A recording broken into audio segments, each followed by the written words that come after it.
자, 안녕하세요. 비트보이 세시봉입니다.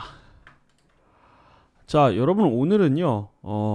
지금 관련된 비트코인 소식들이 여러 가지가 있긴 하겠지만 오늘은 벡트, 벡트에 관련돼서 또 한번 좀 읽어보는, 우리가 조금 이 시점에서 한번 알아보면 괜찮을 만한 현재 비트코인이 가지고 있는 문제, 왜 올라가지 않을까? 왜 기관들은 이 비트코인이 매력적이다라고 말들은 많은데 왜 실질적으로 지금까지 들어오지 않을까라는 이제 종합적인 원인을 한꺼번에, 그러면서도 벡트의 설립 이유에 대해서 이렇게 잘 소개한 이 기사를 그냥 하나를 통째로 조금 읽어 볼게요. 오늘은 제가 이거를 전반적으로 봤는데 너무 잘 이렇게 기사가 나왔었고, 이거를 이 지금 서울경제 정재웅 기자님인가요? 혹은 뭐 제가 예전에 미국 벡트 관련된 어느 신문 기사에서 비슷한 걸 읽어본 것 같긴 한데, 아무튼간에 네, 아니세요. 아마도 이 정재웅 기자님이 이제 거의 쓰신 것 같아요. 근데 굉장히 잘 종합된 아주 훌륭한 내용이어서 일단은 정재웅 기자님께 이 영상을 빌어서 감사의 말씀을 드리고 한번 읽어보도록 하겠습니다. 뭐 워낙에 그동안 많은 사람들에 의해서 이제 읽혀 왔었기 때문에, 아이스의 제프 스프레커, 이 사람, 네, NYSE의 세활력을 불어넣었다. 네. 그리고 뭐 암호화폐를 당신의 퇴직연금 401k에 편입시키기 위해 스타트업을 설립하고 있다. 그렇다면 다음 차례는 암호 신용카드, 크립토 크레딧 카드가 될 것인가? 요 내용 벡트 관련 사이트에 있었던 걸로 저도 기억을 하는데, 아무튼 한번 읽어보도록 하겠습니다. 네, 제프 스프레커는 비트코인이 주류 화폐로 도약할 수 있는 급진적인 계획을 설명하고 있다. 네, 그는 이를 놀라울 정도로 간단히 설립을 한다. 네, 그래서 지금 온라인 거래소를 준비하고 있죠. 네, 2013년에 인수한 뉴욕 증권거래소에 활기를 불어넣었고, 지금까지 암호화폐의 성장을 제한했던 문제점을 해결함으로써 자신의 업적을 하나 더 추가를 하려고 하고 있다. 그리고 이 두 사람 파워 커플이라고 하죠. 네, 월스트리트의 파워 커플. 네, 제프 스프레커와 그의 부인인 켈리 레플러, 모습입니다. 그래서 이 둘이 지금 암호화폐의 문제를 해결하고 이거를 좀 더 좋은 상품으로 성장하게끔 지금 도울 만한 이 플랫폼을 지금 준비하고 있다. 이제 요거에 관한 기사인데요. 자, 스프레커는 월가의 참여가 비트코인에 꼭 필요하다고 믿고 있다. 네. 대형 은행과 자산운용사들이 뉴욕 증권 거래소 같은 곳에서 주식과 채권을 트레이딩할 때 제공하는 보호 장치를 비트코인에 똑같이 적용할 계획이다라고 했어요. 그렇게 되면 비트코인이 본격적으로 세상을 바꾸게 될 수 있다. 이렇게 얘기를 했는데, 자, 뭐 일단은 지금 서두이긴 하지만 이 기사는 정말 깁니다. 정말 길어서 지루해하지 않고, 제가 최대한 요약을 하려고 노력을 하겠지만 좀 지루해하지 않으셨으면 좋겠어요. 왜냐면은 굉장히 내용이 깊어요. 8월 초 스프레커와 레플러는 비트코인의 청사진을 공개했다. 당시 아이스는 BACKT, BAKKT라고 하는 디지털 자산 플랫폼 스타트업을 설립을 했다. 그래서 마이크로소프트랑 스타벅스가 여기에 참여한다라고도 얘기를 했죠. 11월 출범 예정인 이 신생 벤처 기업은 연방 정부의 규제를 받는 비트코인 시장을 만들 계획이다. 네. 이는 규모의 경제를 창출하는데 매우 중요한 요소이다. 이렇게 얘기를 했죠. 그래서 이 벡트가 어디서 왔느냐, 저도 궁금해 왔는데, 일단은 자산담보부 증권 Asset Backed Securities, 담보하다의 벡트에서 따왔대요, 그 어원을. 그래서 벡트, BAKKT가 이 벡트라고 하는 이 단어에서 왔다라고 합니다. 그래서 매우 믿을만한 투자라는 이미지를 떠올리게 하려는 전략이다. 저도 그렇게 생각을 합니다. 그래서 아이스는 벡트 설립을 위해 미국 내 최고 기업들과 파트너십을 체결하고 있다. 마이크로소프트, 보스턴 컨설팅 그룹, 그리고 스타벅스. 그 외 뭐 포트리스 인베스트먼트, 이글 세븐, 뭐 서스퀘아나 인터내셔널 그룹 뭐 이렇게 있다라고 하네요. 그래서 이 스타트업의 설립 목적은 비트코인을 건전하고 안전한 자산으로 받아들이도록 만들려고 하는 것이다. 예, 그렇게 함으로써 주요 자산 운용사들이 비트코인을 뮤추얼 펀드와 ETF에 편입할 수 있는 길을 터줄 것이라고 믿고 있다라고 해요. 그래서 만약 이 청사진이 계획대로 작동한다라고 하면 많은 신규 비트코인 펀드들이 그간 억눌려왔던 암호화폐 수요를 창출할 수 있을 것이고요. 그리고 일반 투자자들과 특히 퇴직연금제에 처음 가입한 밀레니얼 세대들이 비트코인을 안전하고 손쉬운 투자 상품으로 선택하게 될 것이다. 이런 얘기를 했어요. 그래서 이게 뭐지? 또 다른 내용들은 이해가 갔는데 저는 이 퇴직연금제 요거에 대해서 이해가 잘 안 됐거든요. 그래서 한번 좀 찾아봤는데요. 자, 뭐 조금 예전 기사이긴 합니다만 퇴직연금 내가시키나 해서 이제 미국의 퇴직연금에 대해서 이제 적은 이 기사를 좀 가져와 봤어요. DC형 위주의 401k 연금제도 한번 보시면 이 미국의 퇴직연금제는 100년이 넘는 역사만큼이나 퇴직연금 시장 규모가 크고요. 그리고 가입자에 대한 수급권이 보장되어 있대요. 그리고 규모가 중요할 텐데 무려 2016년 말 기준 미국 DC형 자산 규모는 7조 달러, 무려 한국 돈으로 8천조 달러라고 합니다. 예, 그중 이제 401k 규모가 약 5,500조 원으로 70%라고 하네요.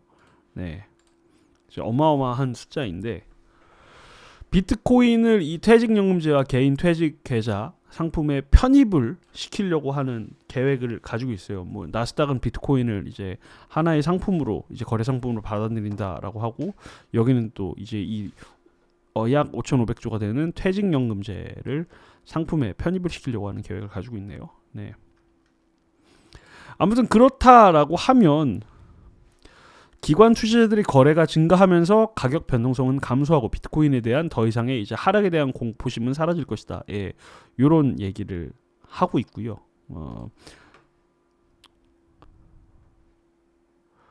거기에 이제 신용카드를 비트코인 연계 앱 같은 것으로 대체하는 것, 네, 그런 계획은 뭐 예전부터 조금씩 여러분께서 들어보셨죠. 네. 그래서 이러한 편입과 이러한 융합의 뭐랄까 이 시장을 통해서 시장의 기회는 엄청나게 크게 될 거다. 그러니까 시장의 캐파가 엄청나게 커질 거라고 예측을 하고 있는 거죠. 네. 뭐 전 세계 소비자들이 연간 25조 달러어치의 구매를 하는 과정에서 뭐 신용카드 수수료나 온라인 쇼핑 수수료가 굉장히 큰데 이런 것들을 이제 비트코인 연계 이제 결제 시스템을 통해서 많이 줄여줄 수 있다. 이제 이런 얘기를 또 하고 있는 거죠. 스프레커와 레플러는 포춘가의 인터뷰에서 기관 투자자 참여 동료가 벡트의 2단계 미션 중 첫 번째라고 설명을 했다라고 합니다. 네. 두 번째는 명확히 밝히진 않았고요. 하지만 스타벅스와 마이크로소프트의 참여는 곧 소매, 소비자의 오프라인 온라인 결제 방식을 바꾸려는 노력을 기울일 것임을 강력하게 시사를 하고 있다라는 얘기를 했네요. 네, 소매 기업 중에 최고죠. 네, 둘 다. 하나는 IT, 하나는 이제 커피. 그래서 커피 공룡 기업인 스타벅스는 이미 소비자들이 신용카드 대신 스마트폰 결제를 하도록 하는데 앞장서고 있다. 예. 마이크로소프트 역시 뭐 아주어 이건 잘 모르겠어요. 애저라고 하나요? 예, 클라우드 사업을 통해 많은 소매업체들을 대상으로 세금 계산서 처리부터 전자상거래까지 지원 업무를 처리해주고 있다. 예, 이런 얘기를 했네요. 이 제프 스프레커라고 하는 사람은요. 최근 몇 년간 전 세계 이제 일반 전통 거래소들이 큰 소리로 매매하는 아날로그 거래소 오픈 아웃크라이 핏에서 매우 효율적인 디지털 거래소로 현대화시킨 핵심 인물이래요. 그래서 그 과정에서 스프레커는 다 망해가던 전기 거래소를 단돈 1달러 무려 1,000원 남짓한 돈으로 인수해서 오늘날 440억 달러의 가치를 가진 글로벌 트레이딩 및 데이터 제국으로 성장시켰다. 그러니까 어마어마한 입지전적인 사람이네요. 이 제프 스프레커라고 하는 사람이. 네. 여기는요. 현재 매출 기준으로 우리가 잘 알고 있는 비트코인 이제 그 퓨처의 CME 그룹에 이어 세계에서 두 번째로 큰 금융 거래소라고 합니다. 네. 대단한 업체인데요. 그래서 이런 곳을 소유하고 있는 이 제프 스프레커라고 하는 사람이 이제 암호화폐 비트코인을 자산으로서 이제 활용을 해가지고 많은 거래량을 이제 데리고 오려고 하는데 지금 많은 노력을 기울이고 있어요. 이제 11월에 열리는데 당연히 기대가 되죠. 뭐 그 외 이것들의 뭐 장점에 대해서 이제 자세하게 나열을 하고 있는데 이 제프 스프레커는 벡트를 설립하기 위해 자기 부인인 켈리 레플러를 파트너로 택했대요. 레플러는 오랫동안 ICE의 마케팅과 투자자 관리 그리고 커뮤니케이션을 담당해 왔다라고 합니다. 현재 그녀는 벡트를 경영하기 위해 ICE 직책을 하나씩 내려놓고 있다라고 하고요. 이 두 사람은 약 5년간 머리를 맞대고 디지털 화폐 전략을 모색해 왔대요.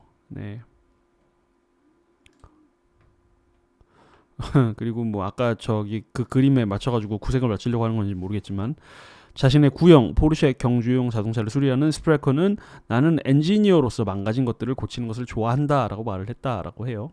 그래서 제프와 나는 대부분 사람들에게는 해답이 없는 것처럼 보이는 이런 일들에 대단한 그리고 매우 흥미를 느낀다라고 얘기를 했죠.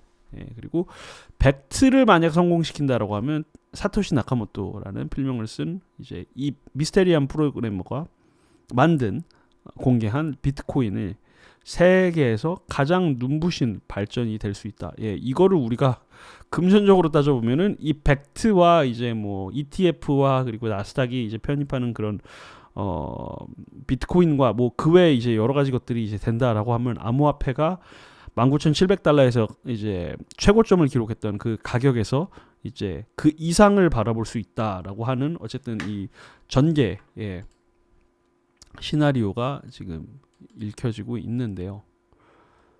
여기까지 지금 읽느라고도 되게 힘드시죠? 근데 지금 여기를 보시면 아직 중간도 안 왔어요. 엄청나게 긴 기사입니다. 이 기사는. 암호화폐의 대중화를 꾀하는 스프레커의 계획은 비트코인 지지자들이 일반적으로 옹호하는 정신에 어긋난다. 그 원칙주의자들은 비트코인의 분산 구조를 선호한다. 그래서 이런 P2P 탈중앙화 거래소도 요즘 뭐 계속해서 유행을 하고 뭐 그런 이제 모습으로 보이지만 사실상 그리고 하지만 그것이 비트코인의 미래는 아니래요. 미래의 모습은 최초 구상했던 대로 P2P 네트워크. 아이고 죄송합니다. 이 내용은 제가 지금 잘못 읽은 것 같은데요. 여기에 읽을 내용을 지금 여기로 잘못 읽은 것 같습니다. 아무튼 이게 지금 비트코인에서 원했던 P2P 네트워크의 모습인데 일반적으로. 근데 스프레커와 레플러는 그 주장에 동의를 하지 않는데요. 그들은 오히려 강력한 중앙 집권적 인프라가 비트코인에 반드시 필요하다라고 강조를 했다고 합니다. 오히려 강력한 제재와 굉장히 지금 현재 그 미국 증권법 혹은 뭐 커머디티 뭐 상품법에 잘 준거해 가지고 이 거래소를 만들게 돼야 오히려 돈이 더 많은 사람들이 이 암호화폐 자체에 대한 신뢰를 가지고 더 투자를 할 수 있다라고 하는 의견이에요. 이 부분은 비트코인을 주류 투자 상품으로 발전시킬 수 있다라고 믿는다. 왜냐? 수천만 명의 현재 및 미래 투자자들이 비트코인을 소유하기 원한다는 점을 대형 자산 운용사들이 알고 있기 때문이다. 하지만 그건 뮤추얼 펀드와 ETF에 편입될 때만 가능한 일이다. 그리고 이 두 커플은요, 디지털 화폐가 어떻게 거래되는지 파악하기 위해 2015년 초 코인베이스의 일부 지분을 인수를 했대요. 그래서 어떻게 움직이는지를 좀 확인하고 싶었나 봐요. 레플러는 코인베이스는 찰스 스와브보다 2배나 많은 고객을 보유하고 있다. 그리고 지금까지 암호화폐는 자산운용사들의 관심을 끌지 못했다. 왜냐? 비트코인이 아직까지도 제대로 된 시장 구조를 갖추지 못했기 때문. 그리고 투자를 할 만한 뭐 마땅한 이제 플랫폼이 없었다라고 판단을 한 거죠. 거래가 너무나 많은 거래소들에서 그 거래들이 소규모로 이루어지기 때문이다. 그렇게 얘기를 했었고요. 그리고 암호화폐는 주로 오늘날 투기 수단으로 전락했다. 맞는 말이에요. 지금 암호화폐는 굉장히 투기 수단으로 전락했고 이제 거래소 코인들의 이제 조금 뭐랄까 뭐 좋은 상황도 있겠지만 굉장히 펌핑 앤 덤핑이 많아지면서 조금 또 하나의 이제 투기적인 그 모습들이 좀 보여지기도 했습니다. 네. 레플러는 대형 기관 투자자들은 암호화폐가 불법적인 수단으로 획득한 냄새나는 자산일 수 있다는 시각을 가지고 있다. 그렇죠?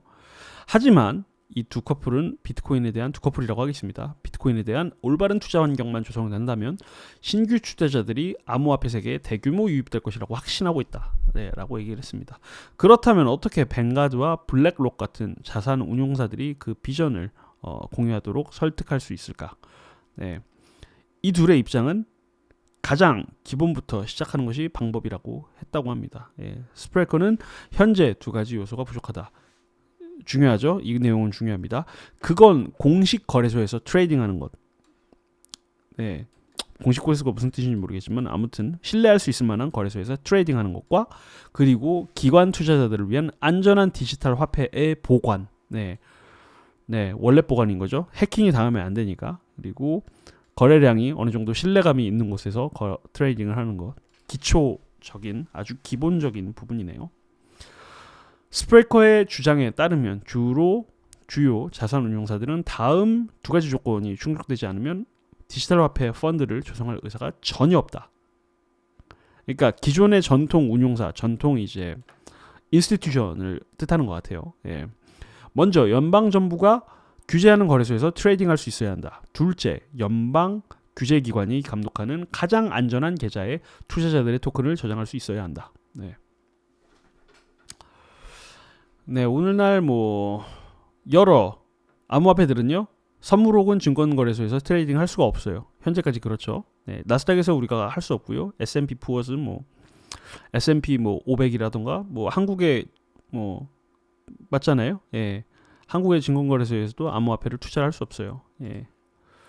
사람들이 달러나 유로를 디지털 화폐로 교환하는 장소들, 코인베이스와 제미니 같은 대형 거래소들이 대표적이다. 네, 그들은 종종 거래소라고 불리는데 그들은 실제로는 다양한 형태의 감독을 받는 그냥 마켓플레이스에 불과하다라고 해요. 증권거래소로 인식이 받지 않는다라는 뜻이죠. 네. 이거에 대해 이제 다양한 이유에 대해서 지금 설명을 하는 것 같은데, 네. 연방 당국은 암호화폐를 규제하기 위해 먼저 이 화폐들을 어떻게 분류할지 파악을 해야 한다라고 합니다. 그래서 주식과 채권을 주로 규제하는 SEC는 가장 많이 알려진 암호화폐인 비트코인과 이더리움을 증권이 아니라고 최근까지 해석을 하게 되었죠. 그리고 비트코인은 코모디티 상품으로 간주되어 왔는데, 네, 상품으로서 비트코인 선물은 CFTC가 규제하는 적격 선물 거래소에서만 거래될 수 있다. CME와 CBOE가 대표적이죠. 네. 아무튼 여기에서 지금 SEC와 그러니까 선물과 증권을 담당하는 이 두 위원회에서 주로 감독받는 거래소들은 고객들이 철저한 3단계 규제 서비스를 받도록 보장하고 있다. 트레이딩과 결제 그리고 안전한 저장이다. 증권은 보관 형태로, 선물은 창고에서 저장을 한다. 네. 이 내용에 충실해야 한다라고 얘기를 하고 있네요. 그러니까 팩트가 굉장히 많은, 그러니까 일반인들도 필요하겠지만 특히나 이제 인스티튜션을 위한 거래소를 이제 지향하고 있다 보니까 거기에 맞는 엄중한 절차를 밟고 그 엄중한 절차들에 대해서 설명을 하고 있는 것 같아요. 예. 이 거래는 아이스 선물 거래소 회원인 정식 증권 중개인이나 선물 중개인이 담당을 한다. 예.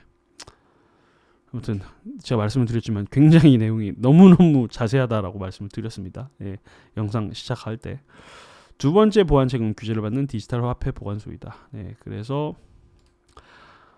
벡트는 두 가지 매출원을 가지고 있대요. 아이스 미국 선물거래소의 거래 수수료, 그리고 비트코인 구매 후 벡트에 보관하는 고객들이 지불을 하는 보관소로서 수수료를 받는 그 두 가지 방법이 매출원이다라고 얘기를 하고 있네요.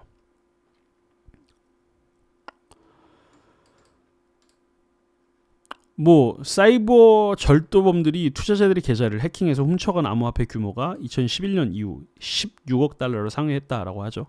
엄청나게 일본, 한국, 중국, 미국 엄청난 곳에서 많이 많은 곳에서 해킹이 당해 왔는데, 네. 이 문제에 대한 벡트의 해결책은 개인 암호키, 무작위로 생성되는 숫자와 글자로 구성되며 디지털 서명과 비슷하다. 요런 내용을 사용을 할 것이다라고 합니다. 네. 대부분의 비트코인 소유자들은 그들의 암호키를 PC나 서버 혹은 규제받지 않는 거래소 계좌에 보관한다. 예, 지금 되게 크루셜한 포인트죠.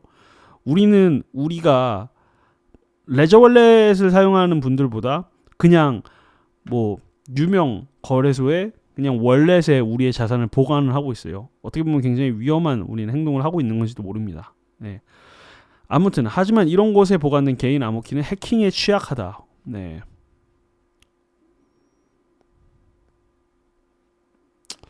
그래서 개인 암호키를 보안이 상당히 강화된 디지털 보관소에 오프라인으로 보관을 하는 거다. 콜드 월렛일 수도 있고 아니면은 다른 방법일 수도 있겠죠. 네.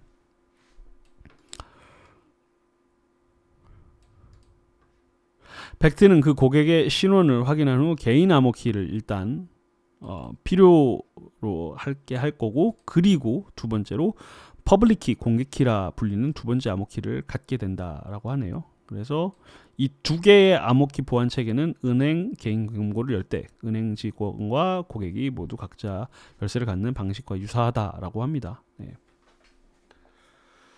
자세한 설명들이 포함이 되고 있어요. 이 벡트가 어떻게 운영이 될 것인가에 대한 내용들. 그래서 비트코인을 주류에 편입시키기 위해 벡트는 암호화폐의 주요 단점도 극복해야 한다. 바로 속도 문제인데요. 예. 뭐 모든 노드, 그 네트워크에 연결된 컴퓨터, 이런 내용들 여러분들 이제는 좀 알고 계시죠. 예, 그래서 노드가 워낙 꼼꼼하게 모든 것들을 다 이렇게 기록을 하잖아요. 예, 그러다 보니 기존 블록체인 시스템상에서 초당 7건만 거래가 처리가 가능했다. 비트코인 얘기를 하고 있는 겁니다. 그래서 이거에 대한 해결책도 이 제프 스프레커가 벡트를 위해 고안을 했다라고 하네요. 네. 이러한 방식을 통해서 가능하게 될 거다라고 말을 하고 있습니다. 그렇게 되면 벡트가 대부분의 시장을 통제하는 한 적은 양의 거래만 블록체인 네트워크에 보고하면 된다. 네. 이렇게 되면은 벡트 시스템은 초고속 운영이 가능해진다라고 합니다. 네.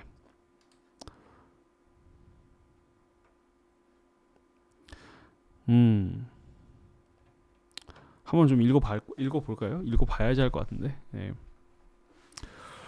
펀드 매니저 A가 펀드 매니저 B로부터 2억 달러 비트코인을 매입하고 두 사람 모두 벡트 운영 체계 안에서 거래를 한다고 가정해보자. 그 비트코인은 벡트 내 B의 계좌에서 A 계좌로 그냥 이동을 할 뿐이다. 벡트가 보유한 비트코인의 총 개수에는 변함이 없다. 따라서 블록체인 네트워크에 이 거래 사실을 알릴 필요가 없다는 것이다. 회사가 비트코인의 대변 차변을 상쇄시키는 기록의 원장을 보유하면 된다는 것이다. 벡트의 보관소에 들어오고 나가는 돈만 블록체인 네트워크에 보고하면 된다라고 하는 거다. 그러니까 약간 간소화시킨다라고 하는 내용 같아요. 예. 그걸 통해서는 보다 빠르게 입출금 그리고 트랜스퍼 혹은 트랜잭션이 가능하다. 예. 이런 얘기를 하고 있는 것 같습니다. 예. 그래서 뭐 이 이외에 이제 스프레커가 어떻게 살아왔는지에 대한 내용들을 담고 있는 것 같은데요.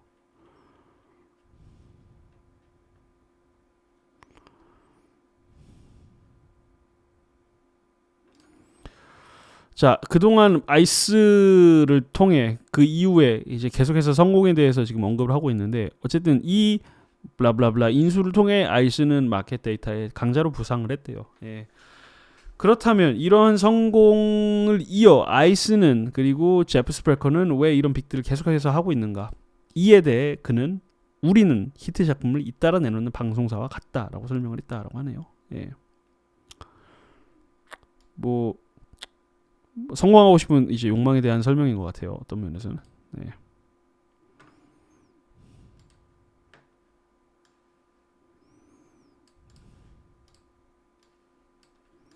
좀 패스할 건 패스하겠습니다. 예, 여러분들이 너무 지루하실 수도 있다고 생각을 해서요.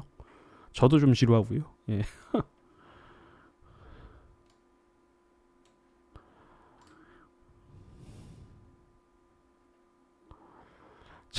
이런 여러 내용들은 이 사람이 벡트로 성공해가지고 이제 비트코인이 떡상이 되면 한 번 더 좀 읽어보는 시간을 갖도록 하겠습니다. 네.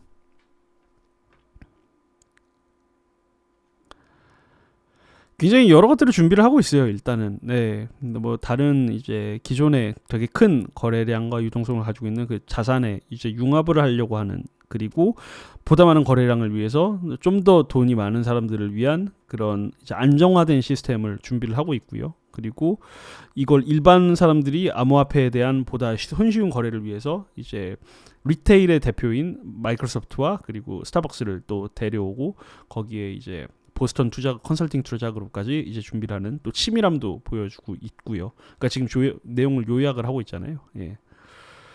그런 게 이제 벡트의 장점이다. 예. 그래서 기대감을 모으고 있다. 예. 그렇게 볼 수 있을 것 같아요. 예. 어쨌든 포인트는요. 벡트가 비트코인의 미래라는 점을 트레이드들에게 납득시켜야 한다. 이게 굉장히 중요하죠. 그러니까 어쨌든 결론은 결과예요. 결과를 내야만 하는 거거든요. 네. 일을 벌인다라고 하면. 그래서 벡트가 그 많은 굉장히 여러 플랫폼 이제 도전하는 그런 상품 들 중에서 굉장히 인상적인 이제 이유, 그리고 그것들이 좀 해내기를 바라는 어떤 마음들도 가지고 있다는 점. 네. 스프레커는 암호화폐가 성공하기 위해 월가와 그의 새로운 거래소가 필요하다는 사실을 다시 한번 분명히 했다. 예, 저도 다시 한번 분명히 하고 싶습니다. 네, 지금 보세요. 이게 언제까지 지금 이게 지금 이게 상승을 했어도요. 이미 비트코인 도미넌스가 너무나 많이 올랐기 때문에 지금 알트들이 다 완전히 지금 작살이 났다고 합시다. 예, 작살이 났어요. 지금 이게 벌써 5월 이후 지금 거의 4개월이 넘거든요. 예. 이게 거의 지금 특히 솔직히 말해서 이때는 나름 괜찮아요. 이때는 그냥 왜냐면 변동성이 올라갔다 내려갔다 올라갔다 내려갔다 했었는데 사실상 이 이후에 변동성 자체가 없어졌어요. 그냥 무조건 무한 횡보 조정. 굉장히 지금 고통스러운 시기인데 정말 필요합니다. 이제는 좀 제도가 필요하다라고 생각을 해요. 예. 그래서 그냥 차트적으로 이제 뭐 골든 시그널이 뭐 떴네요. 뭐 이제 뭐 떡상할 때가 왔습니다. 뭐 차트에서 뭐 무슨 구름대를 넘었네요. 지금 그것도 당연히 중요하긴 한데 본질적인 어떤 이런 문제를 해결하고자 하는 이런 노력들이 보다 더 많이 필요하다라는 그런 부분들을 좀 상기시키고 싶어서 이 영상을 준비했다는 것, 그리고 다시 한번 말씀드리지만 이 박정호 기자님께 진심으로 또 감사의 말씀을 드리도록 합니다. 요 기사 요거 제가 이따가 추가를 해볼게요.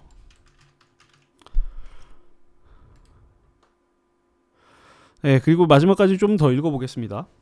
그는 비트코인은 독자적인 아이디어로서는 살아남기가 힘들다. 완전히 주류 자산으로 편입되기 위해서는 비트코인이 뉴욕 증권 거래소 수준의 신뢰를 확보해야만 한다고 주장을 했습니다.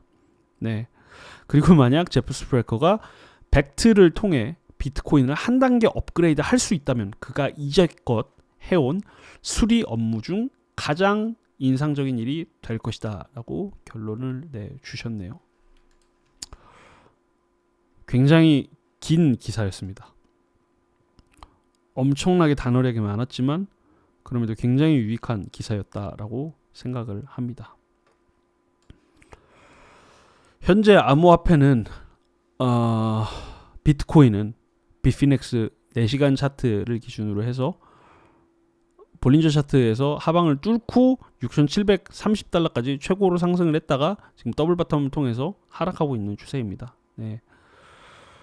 11월까지 얼마 안 남았어요. 저런 벡트라던가 이제 ETF, 뭐 바네크, 그 외에 이제 외환, 이제 무역 전쟁이라고 얘기는 하고 있지만 사실상 그 커런시 워라고 대두되는 미국과 이제 중국의 그 환율 전쟁도 어느 정도 마무리가 될 쯤에 이제 암호화폐도 뭔가 움직이지 않을까라는 기대를 가지고 있는데, 다만 제가 지난번에도 그 뉴스를 통해서 말씀드렸듯이 10월은 아직까지 큰 움직임은 없을 아주 힘들 여전히 힘든 달이라고 예측을 하고 있습니다. 그래서 좋은 소식들이 이렇게 계속해서 일어났으면 좋겠어요. 네. 벡트에 큰 기대감을 가져 보겠습니다. 네.